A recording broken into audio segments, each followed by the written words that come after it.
It's like groovy aggressiveness. I love it.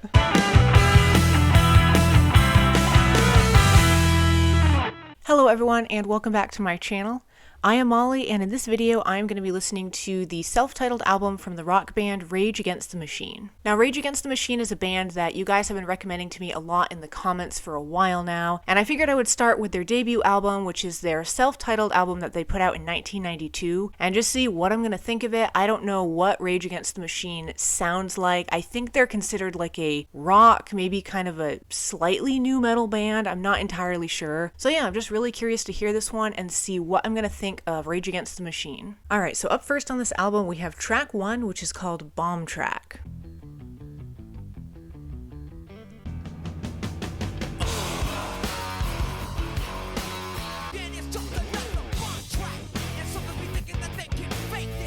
Okay, this is kind of like a hip-hop style song.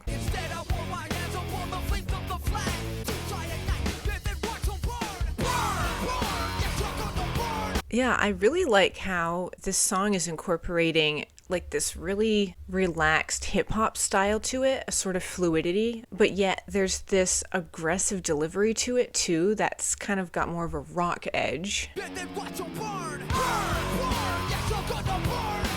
I like this vocal delivery on the chorus. It's got a great punchiness to it.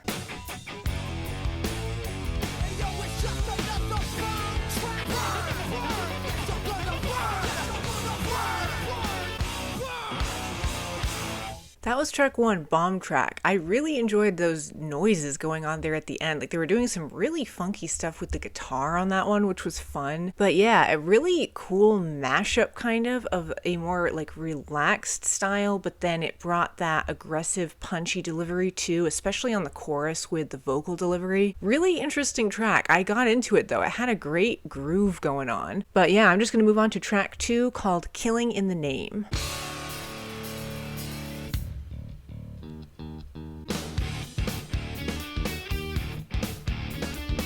Again, the bass is really standing out at the start. It's got like a great bounciness to it. Some of those that work forces are the same that burn crosses. I've definitely heard this song before. This sounds very familiar. Draw the same that burn crosses. Killing in the name of.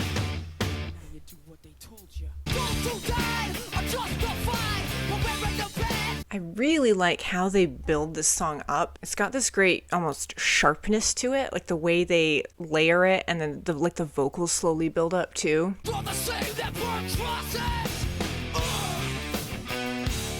Again, kind of like the last track, when the chorus comes in, it's kind of like a punch in the face. Like, it just has this awesome aggressive delivery to it.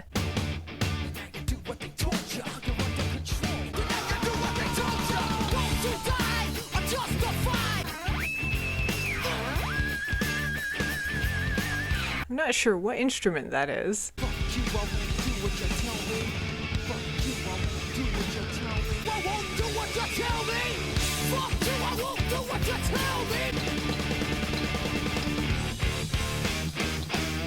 That was track 2, Killing in the Name. I loved that one. That was just an aggressive little like punch of energy. And like I said, I've definitely heard that song before. At certain points, it was very reminiscent to me. I think maybe it's, I don't know, played on the radio when I've been in the car or something. That's all I can think. I just really loved like the layering and the playfulness of the dynamics on that one, how they built it up and then they brought that intensity on the chorus. All right, moving on to track 3 now, we have Take the Power Back.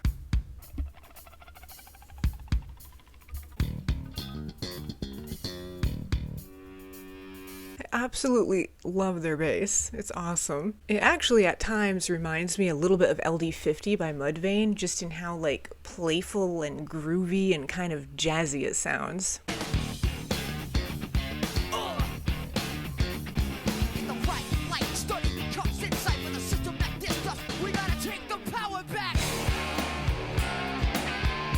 Yeah, there's definitely a lyrical theme so far on this album, like about taking a stand, making a movement against the powers that be. Like this! Teacher stands in front of the class, but the lesson plan he can't recall. I guess he fears playing the fool. Replacing students. All that stuff they're doing in the background is just so fun. The circle of hatred continues unless we react. We gotta take the power back. The circle of hatred continues unless we react. We've got to take the power back. Okay, this is a little different. Now it's kind of quieting down. It's almost peaceful sounding. No more lies. It's like groovy aggressiveness. I love it. Take it back, yo. Take it back, take it back, take it back, yo. That was track 3, Take the Power Back. I would say that maybe of the first 3 tracks on this album so far, that's maybe the most like hip-hop-esque sounding one. But you had all of those really fun instrumentals going on in the background, which just lended a different tone to it. It was so much fun. It's a great fusion of sounds that they're playing around with on this one. But moving on now to track 4, we have Settle for Nothing. Jail cells, freedom. And now I got a name. Reebok riding on the wall. I really liked the transition that this track just had there, how it was really calm and then it got way more aggressive and just kind of denser with its sound. I tried to grip my family, but I slipped. The sign is set, and now I got a name. Reebok riding on the wall. And then we've got that awesome bass too that I'm picking up on here.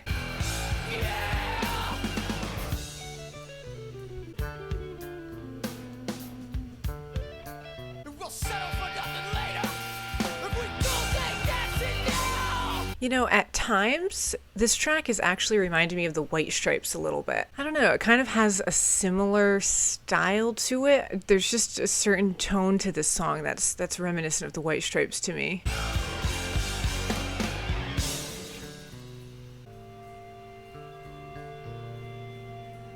That was track 4, Settle for Nothing. I loved the dynamics with that one, how it was so minimalistic and restrained, and then again the choruses just brought this amazing aggression to them. All right, moving on now to track 5, we have Bullet in the Head.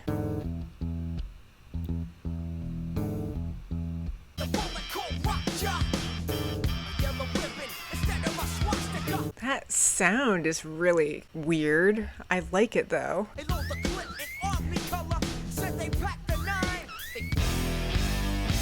Just victims of the in-house drive-by. Man, I love these sounds. They say jump, you say how high. Check it out. Believe in all the lies that they're telling ya. Buying all the products that they're selling ya. Believing all the lies they're telling you, buying all the products that they're selling you. Again, it's kind of about how the people in control, the powers that be, are almost in a way brainwashing the majority of people. It's kind of about like resisting that, taking the power back, thinking for yourself.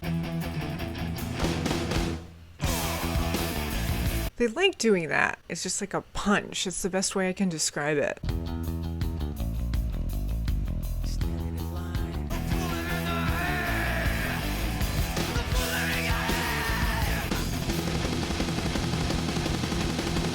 Track 5, Bullet in the Head. That ending was awesome. It was almost like a machine gun going off with that percussion at the very end there. Really, really cool how they did that. And lyrically, it kind of makes sense with Bullet in the Head and everything. And that one too, they were doing some really funky stuff in the background with some of the sounds they were playing around with. It was just really fun to listen to. But I'm going to move on to track 6 called Know Your Enemy.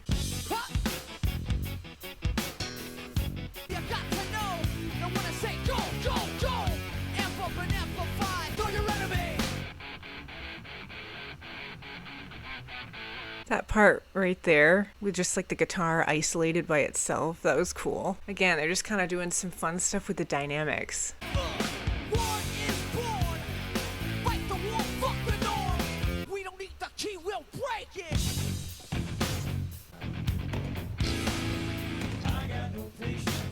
These vocals are a little bit different. There's some really interesting percussion they're doing on this part too.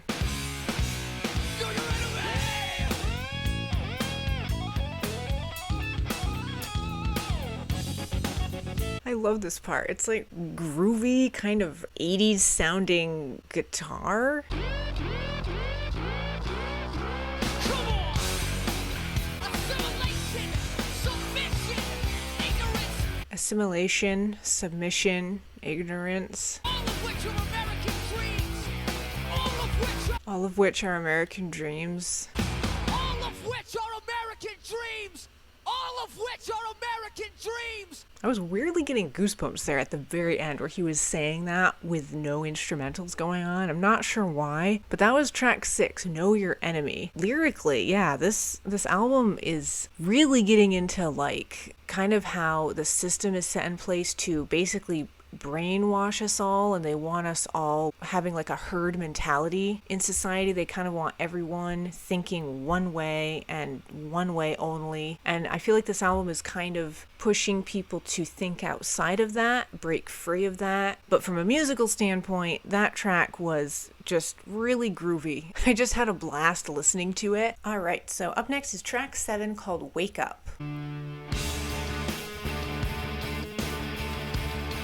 I love this one immediately right off the bat. It's got a really nice heavy tone to it.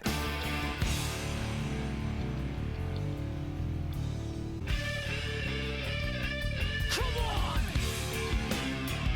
It's heavy, but they're still incorporating that awesome grooviness, which I love, especially with that bass. The bass adds so much to this album. Fist in the air in the land of hypocrisy. Movements come and movements go, and they keep the shot.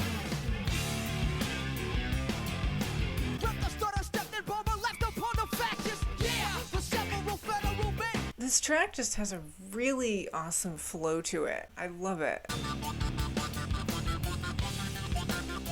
And here we go with the funky sounds again.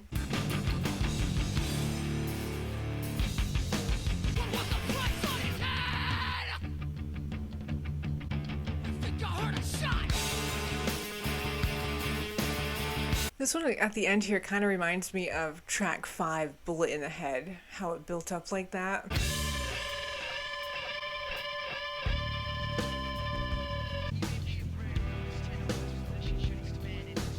Now it's almost like weirdly atmospheric, and there's just some ambient noises of people talking.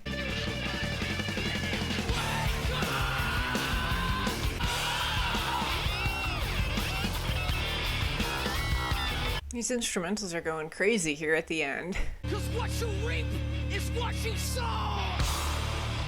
That was track 7, Wake Up. I think that's one of my favorites on this album so far. It had an awesome grooviness to it, but then yet again, it had an awesome punchiness to it too. They're just fusing that so well on this album. And I think my favorite part of that whole track was the instrumentation was like a little bit heavier. It almost sounded a little bit denser on that one. But I'm gonna move on to track 8 called Fistful of Steel.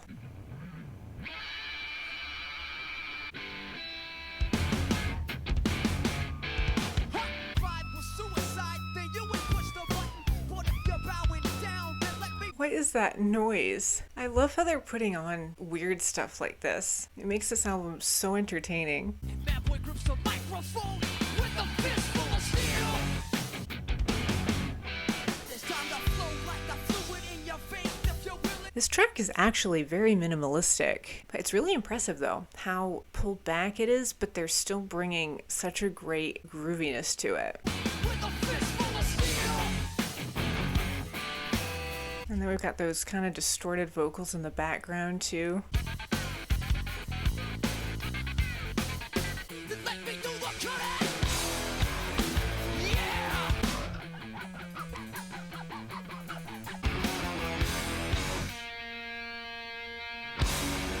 That was track 8, Fistful of Steel. The chorus on that one, I think, was my favorite part when it came in with just like a punch of aggression. I loved it. And then the verses were such a contrast to that sound. They were so stripped back. You could really hear everything going on. Like I said, it was just like the vocals and the bass and the percussion for the most part. And it kind of gave the chorus even more of an impact when the rest of the instrumentals kind of came in at that point in the song. Okay, moving on to track 9, we have Township Rebellion.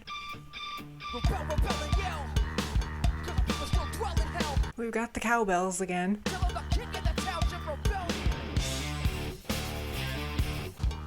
Raise my fist and resist. Sleep though we stand in the midst. And now there's like a kind of warbling sound in the background too. It weirdly sounds like a didgeridoo a little bit. Stand on a silent platform. Fight the war.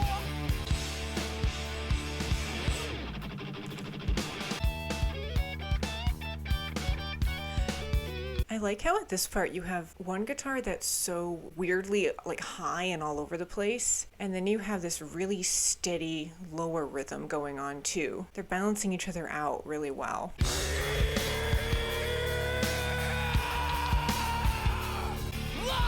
Shackle your mind and you're left on the floor. Why stand on a silent platform? Fight the war. The tempo kind of just switched there a little bit. Now it's like a little bit slower.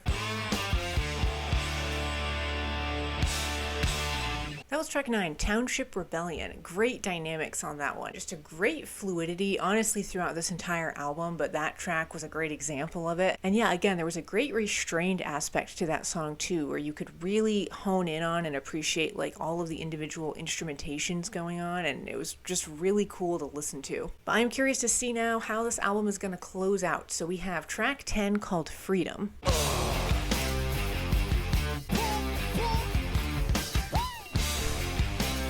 Okay, I think we're going out with a bang. Solo. I'm a soloist on a solo list. Brother, did you forget your name? Did you lose it on the wall plane? Yeah, see how they have these little restrained parts? You can just really hone in on like specific instrumentations going on. I really enjoy that element of this album.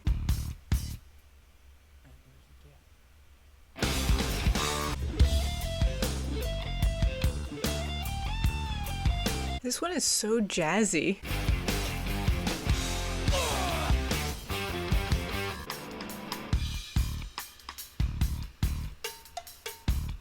I gotta say, this album is very cohesive in its sound. They keep pulling in all of these elements across all of the tracks. So like the cowbell sound and all of the like funky kind of electronic sounding things that they put on from time to time, like the distorted guitar. They've had that on a lot of these tracks. I kind of like it. It makes it sound really cohesive.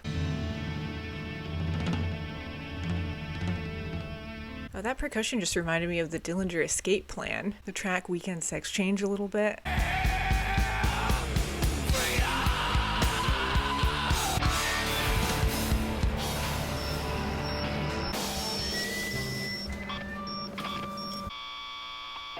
Well, that was track 10, Freedom, the last track on the self-titled album from Rage Against the Machine. Frankly, I thought that was just about the perfect ending song you could have had for that album. How it ended there with him just screaming out freedom, and then it was almost like the song collapsed and fell apart. It almost mimics, like throughout the whole album, he's talking about rebelling against society and kind of tearing the system we have in place down, and they almost mimicked that sonically. It's like the song kind of collapsed and fell apart at the end. So that is going to conclude my reaction to the debut self-titled album from the rock band Rage Against the Machine. This album was really fun to listen to. Not exactly what I was expecting. I think I expected a slightly more traditional metal sounding, or maybe like a new metal sounding album, and this one had a great groove to it, kind of like a hip-hop style fused with rock, a little bit of metal maybe from time to time. Really, really funky and fun though. I would say right now, upon first listen, my favorite tracks would have to be Wake Up. I really liked the punchiness of that one. Also track 4, Settle for Nothing. I loved how restrained that one got, and then they still brought the aggression at the chorus. That was a great dynamic going on with that one. And I think my favorite right now is track 2, Killing in the Name, which, like I said, I know I've heard that one before, and that one just was fantastic. It just had a really great delivery to it. But I thoroughly enjoyed this whole album. I definitely want to dive further into Rage Against the Machine's discography. I know they have a couple other albums, I think 4 total, so I might be doing reaction videos to the other 3 albums in their discography. But yeah, as usual, thank you all so much for watching. Stay tuned, and I will see you in the next video.